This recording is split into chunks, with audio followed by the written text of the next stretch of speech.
நேற்று ஒரு தாத்தா பார்த்தேன்னா, அந்த தாத்தாவுக்கு ஒரு கை இல்லை. எங்கே பார்த்தேன்னா, குப்பந்தாங்கல் கூட்டுரோட பார்த்தேன். குப்பந்தாங்கல் ரெடியாபாளையம் போகிற வழியில் பார்த்தேன். அவர் கொஞ்சம் லிஃப்ட் கேட்டாரா, நான் சரி கூட்டிகிட்டு போயிட்டேன். ஃபஸ்ட்டு ஒரு முறை கூட கேட்டார். அவர் ஒரு கை இருந்ததுனால பேலன்ஸ் பண்ணி அவரால் ஏற முடியாதுன்னு சொல்லிட்டு போயிட்டேன் நான். ஏன்னா நானே கீழே டொடுக்குன்னு விழுந்துருவேன். கொஞ்சம் எனக்கு இடுப்பு சரியாக இருக்காதா, யாராச்சும் கொஞ்சம் அழுத்தமாக அப்படி ஷோல்டர் ப்ரெஸ் பண்ணாங்கன்னா விழுந்துருவேன். ஸோ அதுக்கு பயந்துட்டு ஒரு முறை போயிட்டேன். அப்புறம் இந்த முறை இது பண்ணதும் கொஞ்சம் சரி ஓகே அப்படி சொல்லிட்டு ஏற்றுனேன்.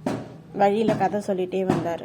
படுற கஷ்டம், அப்புறம் ஊனமுற்றோராக பிறக்கவே கூடாது, துணி துவைக்க முடியல, குளிக்க முடியல, அப்புறம் சாப்பாடு இல்லை, அப்பெல்லாம் சொல்லிகிட்டே வந்தாரா.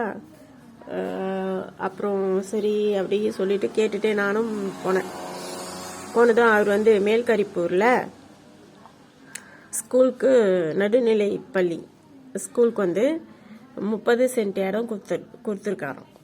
சரியா? அப்போ இந்த மாதிரி கஷ்டப்படுறவங்களுக்கு கவர்மெண்ட் இன்னும் கொஞ்சம் ஹெல்ப் பண்ணலாம்ல. அவர் தான் இடம் கொடுத்துருக்காருல்ல. தகவல் உண்மையாக பொய்யான்னு சொன்னார், தெரியாது. அது நான் எந்த ஆராய்ச்சியும் பண்ணல. அவர் ஏன் போய் சொல்ல போகிறாரு அப்படின்னு நான் நினச்சிட்டேன்.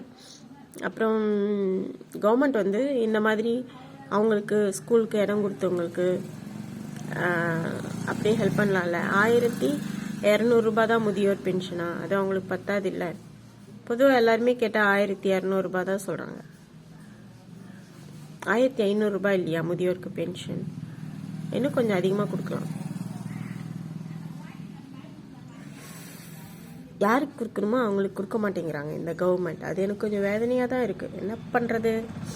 ஆனால் பொண்டாட்டி சாகும்போதே நானும் செத்துட்ருக்கணும் அப்படின்னாரா, அது எனக்கு ஒரு ஃபீலிங் சேட். பெரும்பாலான ஆண்கள் இதை என்கிட்ட சொல்லியிருக்காங்க. இந்த தாத்தா சொன்னார், அதுக்கப்புறம் இன்னொரு அப்பா சொன்னார்.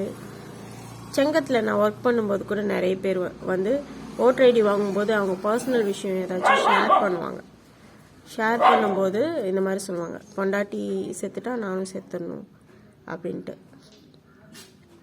அப்போ ஆண்கள் பெரும்பாலும் பெண்களை டிபெண்ட் பண்ணி வாழ்கிறாங்க அப்படி தோணுச்சு எனக்கு. எல்லா ஆண்களும் அப்படி தானா?